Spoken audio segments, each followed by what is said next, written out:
Hello, I'm Sebastian Hassinger, and this is the actual 49th episode of the New Quantum Era, despite what I said in the intro for the last episode. I recorded 12 interviews while I was at the American Physical Society's Global Summit, thanks to the space that the APS generously provided me. And with that copious backlog, I've gotten a little mixed up here and there about how many recordings are in the can versus what I've already posted, the order in which I recorded them, the order in which I'm going to release them. So I apologize for any confusion. This is the 49th episode. In this episode, I will be talking with Yonatan Cohen, CTO and co-founder of Quantum Machines, who also provides support for this episode and my interviews at the APS Summit. Quantum Machines was founded in 2018 to build and market control systems for quantum computing and quantum physics labs. On this podcast, we often talk about how hard it is to make qubits, but it is also very, very hard to control qubits. In a superconducting qubit, logical gate operations are carried out by very precisely defined microwave pulses. These pulses are generated electronically at room temperature, then conveyed down cables into the dilution refrigerator and down to the very bottom where the qubits are kept at a temperature measured in millikelvins, the so-called coldest place in the universe. Through these pulses, the qubits can be placed in superposition, can be entangled with one another, and can be put through logical operations that change their values like AND gates, NOT gates, and OR gates. Once the quantum computations are completed, further pulses are used to read out the qubit state and convey that information back and up and out of the dilution refrigerator, back to room temperature through the electronics, and then interface with the classical computer where the quantum circuit was originally authored. This interaction, mediated by microwave pulses, defines the boundaries between the classical and the quantum, where the rubber meets the road, if you will. And Quantum Machines' OPX 1000 system is designed for exactly this task. As such, they are a strategic vendor to quantum computing hardware companies as well as quantum physics labs in the public sector. In the past couple of years, they've also incorporated NVIDIA's GPUs into their product mix, providing high-performance classical computing resources with very low latency to help with things like state preparation, error correction, and post-processing. My conversation with Yonatan was really interesting, touching on a number of the challenges posed by control of quantum systems, the company's product strategy, their philosophy of quantum control, and a lot more. I hope you'll enjoy it as much as I know I did.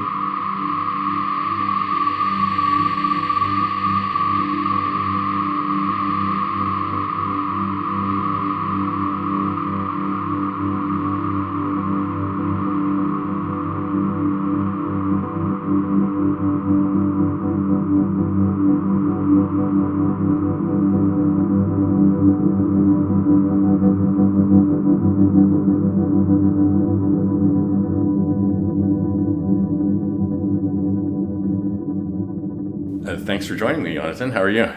I'm great. Thanks so much for having me. My pleasure. Are you enjoying the week at APS? Yeah, it's a great week. Very intense, but yeah, very good for us. Yeah. Your booth is definitely the main attraction on the exhibit floor. I have to say, it seems like there's a bigger crowd around that than everybody else's.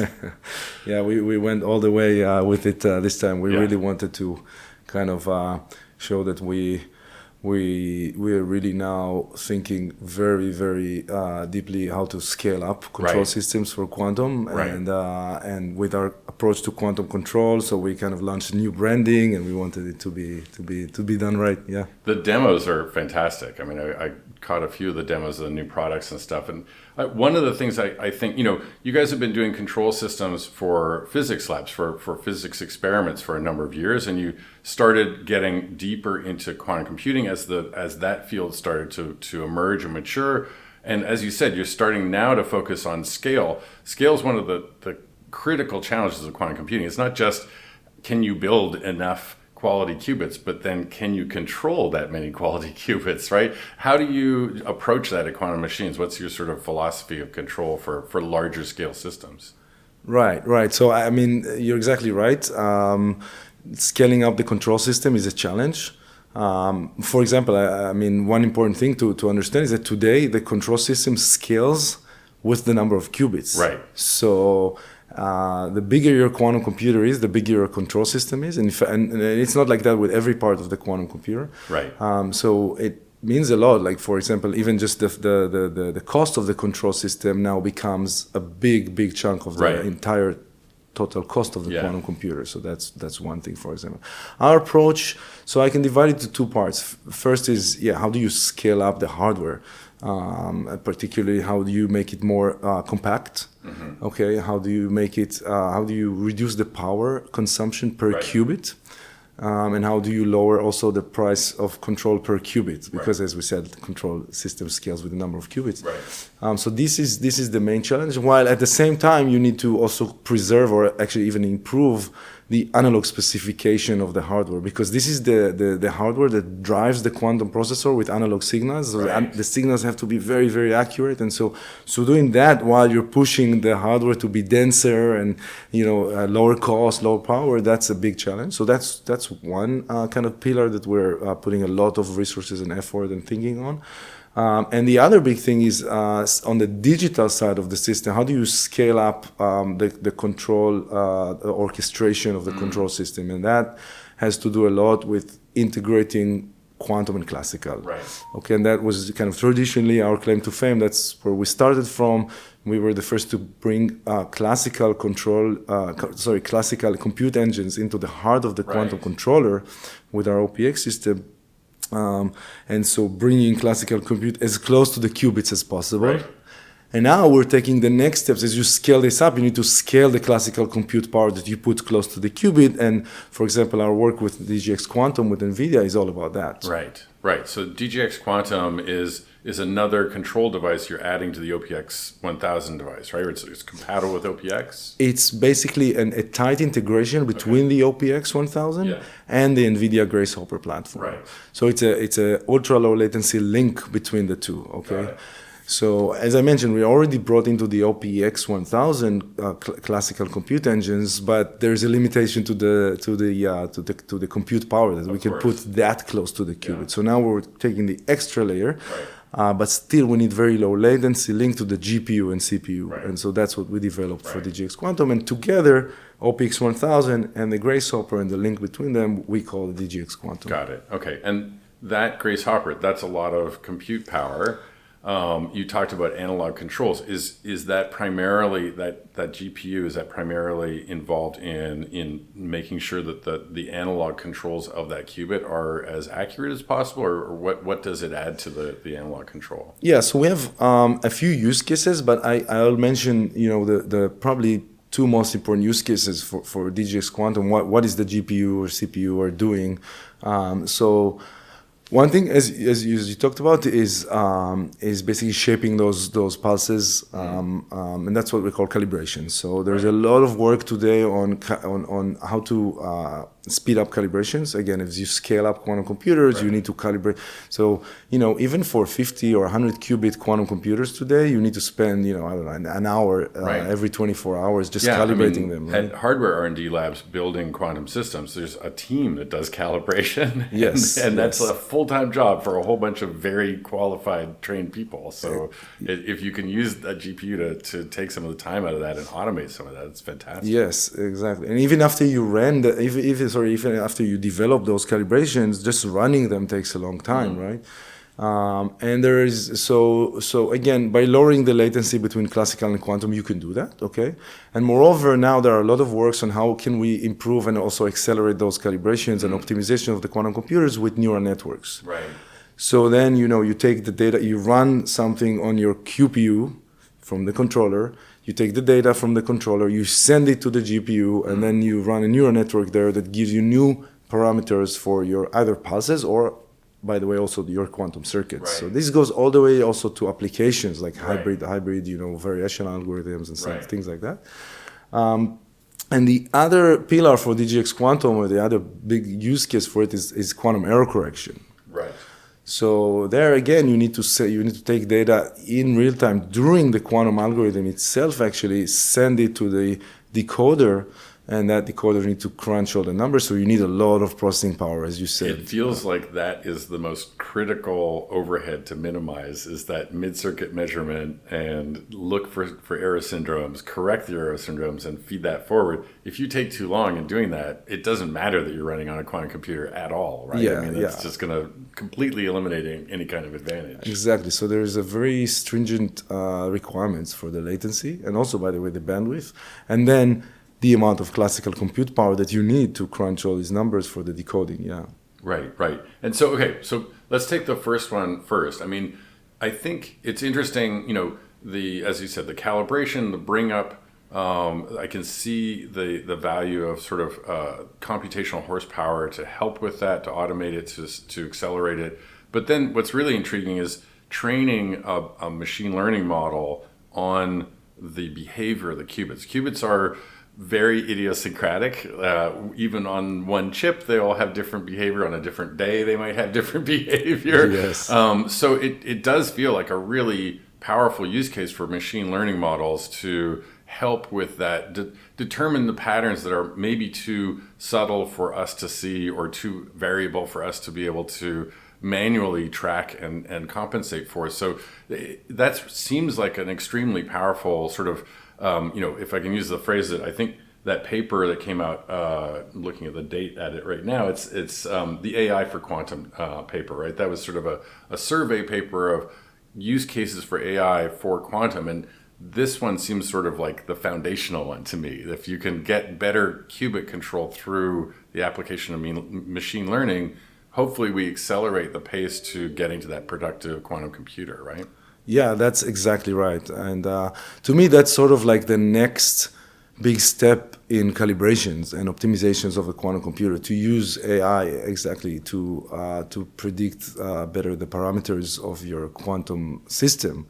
And how they're changing, and correct for those changes. We call them drifts, right? And so that's exactly right. Like if we can build, models, but also use neural networks to help us really get more accurate predictions of those parameters, as well as faster, then we can, so that we can calibrate faster. Because what happens a lot of the time is that you calibrate your quantum computer, you get some parameters, then it drifts, right? Yeah. But you cannot just run the calibration again every 5 seconds, because the calibration itself takes half an hour, right?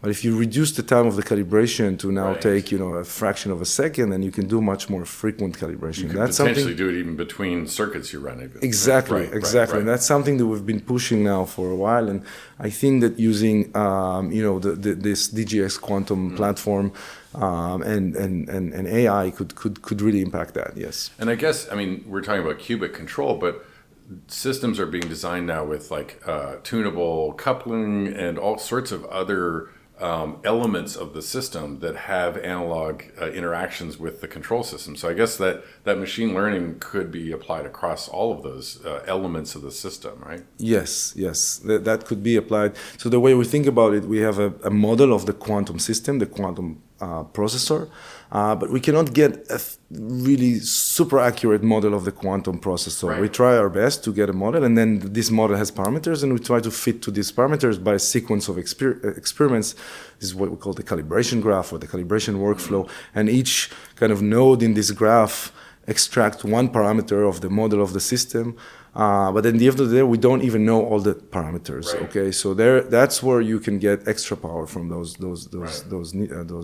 AI systems, and so this applies to the entire quantum model of your system, whether it's the qubit, the coupler, the readout resonator, or anything that's in your system. Yeah. Is it also, you mentioned running, optimizing, using the machine learning model, optimized circuits? Is it also potentially used for dynamical decoupling, so inserting pulses into idle times on qubits? Like I've seen that using a machine learning model to approach for those as well. Yeah. It's interesting. You just sort of alluded to, you don't even necessarily know all the parameters because it's happening so quickly and there's so many of them. It almost feels like, especially if we get to error correction and logical qubits, the complexity of doing logical operations, right? Magic state injection or gate teleportation, all that stuff.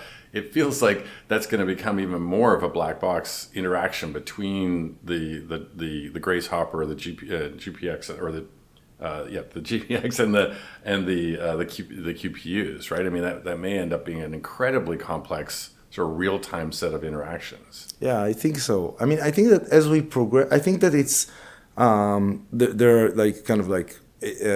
it's interleaved steps where we we have a black box, and then okay, we figure it out, and then maybe now we have a more simplified model. Maybe we improve the hardware so we understand it better, so we can build a simpler model that's no longer a black box. But then okay, then now we scale up the system a bit more. Right. So now we need again the black box, and so it's right. like kind of. Also, I think really can help making faster progress right. towards building a more robust hardware. Right. Right. And we've been sort of implicitly just talking about superconducting qubits, but your control hardware can be used in other modalities as well, right? Yes. And I think most of everything we said probably really applies to okay, almost it was just all me thinking superconducting. No, you're right. I mean, we were talking about like the couplers and the resonators. So I give some examples from superconducting qubits, but spin qubits are the same, right? We have all these elements on the chip. We don't know necessarily all the. We have a model.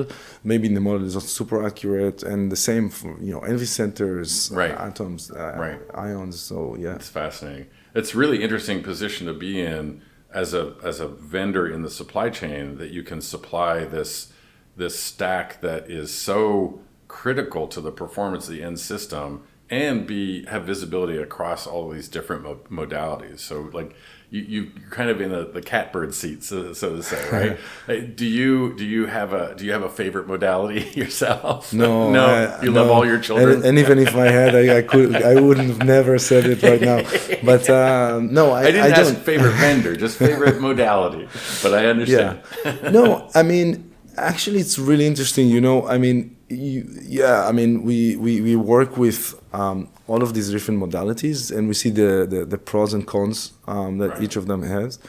So, and it's really not clear which one is going to be honest, like it's really not clear at this stage. And it's fascinating. I think the most interesting thing is to see how you can sometimes carry like an idea that someone had in one modality to a different modality. Right. And that is not a trivial thing to do sometimes. I mean, the idea is maybe trivially transferred, but the community is sometimes different, right? Yes. So these are different people, and like when you see a cool idea that can be applied to a different platform, I think that's a really interesting thing. To me. I mean, I think the most recent clear example was the logical qubits experiment that Misha Lukin and Vuletic did in the end of 2023, I believe, on a neutral atom platform. Yeah. And that approach with transversal gates and LDPC, you can see clearly reflected in the IBM QLDPC paper and the approach of a chip that they're working on, and just the rise of LDPC across the quantum community. Seems like it came from that experiment. That experiment probably was inspired some other experiment as well. Yeah, exactly. I mean, and I think that it also kind of shows that we are making the right progress in the field, because you can start, this is a great example, because the fact that you can carry these ideas that are kind of a little bit higher in the stack, like the quantum error correction codes and so on, between platforms, means that we're finally getting to a stage where you can really start abstracting those systems in some sense, right? And do similar things on different platforms. Yeah, I think it's happening, Yeah. So, okay, that was all sort of mostly AI for quantum. Onto error correction, you mentioned, the central role of the Grace Hopper, the GPU, in error correction on your platform. I suppose the QPU needs to be able to support mid-circuit measurement and feed forward as sort of as a minimum for implementing error correction, right? Yeah, the controller needs to be able to do that. Okay. So the QPU is where the qubits are, and also the QPU actually needs to have a certain structure, like the certain parameters that support the mid-circuit measurements. Because, for instance, you want to read out your qubits very fast for that. So all the way down to the QPU needs to support it. Then the controller needs to have this capability. The controller needs to be able to measure, and then based on this measurement do something. And now with the extra decoder also take those measurements, send the results to the decoder, get the result back from the decoder, and then make a decision on whether or not to apply a certain feed-forward operation. So you have to have that in the controller, and now you have to also have this communication channel between the controller and decoder. Incredible. Okay, so, and is there also, there are error correcting codes, the surface code or all of our favorite codes from the error correction zoo. Is there also a role of the GPU in a machine learning kind of way as well, like there was on sort of the calibration and control side? For error correction? Yeah. Yeah, so there is a growing body of works about on implementing decoders using neural networks. And that actually, I think it's very important because, some of the early decoders, like if you look at minimum weight perfect matching, which is the classical, decoding algorithm for surface code, she's the best decoding algorithm for surface code, but it's very, very heavy in computation. So, you would need like a very large, high performance computing system. Probably you need to build your own ASICs just to do this algorithm, right? And so it doesn't scale well with the number of qubits in your code. But now, so there are all these works about alternative decoders that are based on neural networks.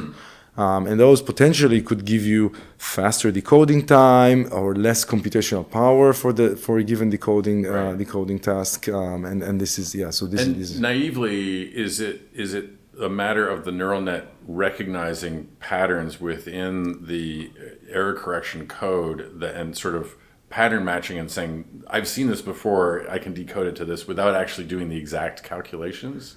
I have to say I'm not an expert on this algorithm. I don't want to say something that I'm not sure of. But, but naively, does that sound right? I think that maybe. I mean, there's I guess probably there's some patterns that are being right. So I mean, the other thing that I think is really interesting about your product strategy, you have to at this stage be very open, and this is. I feel like, from my perspective, this is probably your roots in the physics labs, right? These are experimental use cases where you don't really know what your end user in the physics lab is actually going to build and what they're trying to measure and how they're going to try to measure it. So you had to build very versatile, like a toolkit, really, for physicists. And you can still see so much flexibility in the quantum machines stack. Like Qua, for example, is your sort of low-level control language. And you can actually send like executable code to your control platform, right? And have it execute sort of very close to the qubits when that's appropriate for what you need. Is that right? Yes. Yeah. Yes. Yeah, and the GPU itself is also this very heavy compute power for in a general purpose kind of way. Anything a GPU can do, you can try on the platform. Right. So over time, you mentioned ASICs. Do you think as the technology matures, and let's say a few winners start to emerge in qubit modalities, do you anticipate sort of hardening or stiffening sort of the product strategy so they'll be like, this is an ASIC based high performance, for this specific type of qubit with these characteristics? I think so. I think that there is no way out of it. I mean, as you said, there really some consolidation of the technology in the market, not necessarily to one particular architecture or the other, but probably a few that will dominate, right? And that will actually be able to scale up faster than the others. And I think then, yes, we would need to make the control stack a bit more specific to those, because as I mentioned, you want to lower the price per qubit control, you want to lower the power, make it denser, and solve all kinds of problems that if you can kind of harden the requirements, then you could do. But even then, by the way, I think that for us at Quantum Machine, it's very important to keep so you can harden the requirements, but you can still keep a very good software interface to your system, and that's key to us. So I mean, you mentioned Qua and CUDA, and so the fact that you can program now your entire quantum error correction protocol, for example, in Qua and CUDA, all from software, and you get the latencies between the decoder and controller right. Okay, this is huge. This is something that I think that sometimes people in the field miss a little bit, just how important it is, because you give the users so much flexibility, and then the speed of development is just way faster. And let's be honest, we are still at the point where we're changing the decoding algorithms every time. You mentioned LDPC, because we're changing the entire quantum microcontroller scheme every day, right? Yeah. So we need this. There may be new ones coming too. We don't even know. Yes.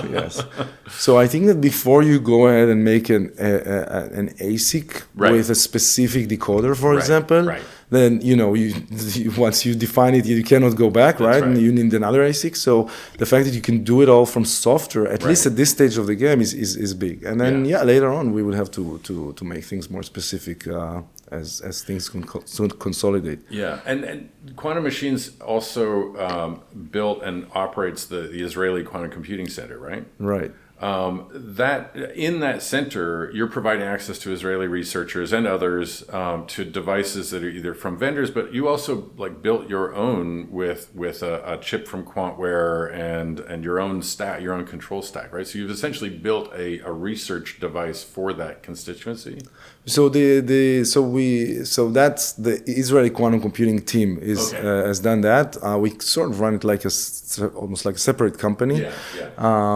And this is a research system that we, together with partners, set up together. And it's as you said, it's a research system. It's not meant to be, a full stack, high fidelity quantum computer. It's mainly for researchers to get the access to all the layers of the stack and be able to really explore different things.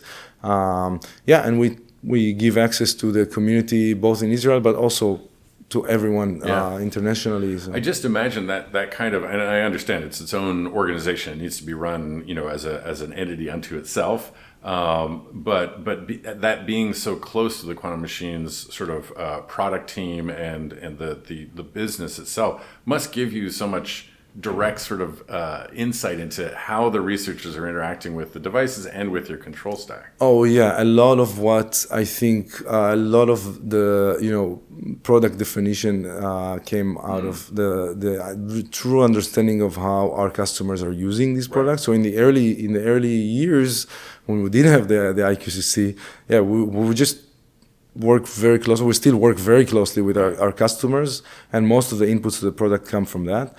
We have a big customer success team, which is really we try to really engage the closest that we can with customers. And then, once we had the IQCC, it really helped us to have a very tight, closed loop between our R&D, our product teams, and the team that works on calibrating those qubits. And only then we realized, there was a few things that we realized only when we started calibrating qubits, that this is what you need. Once you had to do it yourself, you realized this is a pain. Yes, exactly. Again, back to sort of looking ahead to when modalities start to emerge or systems start to emerge that are leading to potential real world quantum events. Let's say some sort of commercially viable solution for a customer. Do you foresee having to do? I mean, there'll be sort of the end-to-end solution is going to include classical compute, quantum compute, and classical compute on the other end, most likely. Do you sort of see having to do, the way that Grace Hopper is really tightly integrated to the OPX? Do you sort of foresee having to integrate the broader classical compute infrastructure into your control system as well? Yes, I think that's something also very important. So you need this very low latency communication for things like quantum error correction and certain calibrations.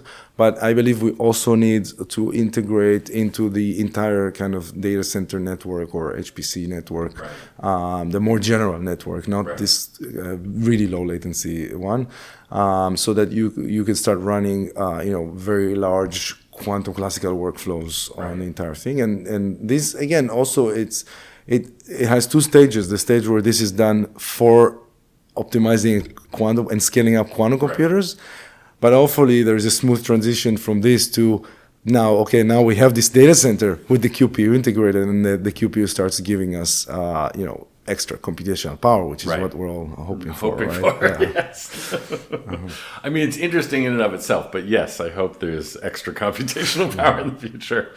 Well, that's really excellent, Yonatan. I think what you guys are doing is really fascinating. As I said, I think it's really rare and unique to have such a broad oversight of all these different modalities, and the fact that you're able to leverage sort of learning across those different experiments is really, really fantastic. So any last thoughts of what the next year, Quantum Machines, what you hope to see happen? I just hope to continue to work with more and more customers that are leading the field, and this is the thing I enjoy the most. Really being there in the labs, seeing how our customers work with our systems, give us feedback. That's what I hope to do more and more this year. Excellent. Thank you so much for joining me. Thank you, Sebastian. Thank you so much. Really appreciate it. That's it for another episode of The New Quantum Era. Thank you for listening. The podcast is a production of The New Quantum Era, hosted by me, Sebastian Hassinger, with theme music by Omar Costa Hamido.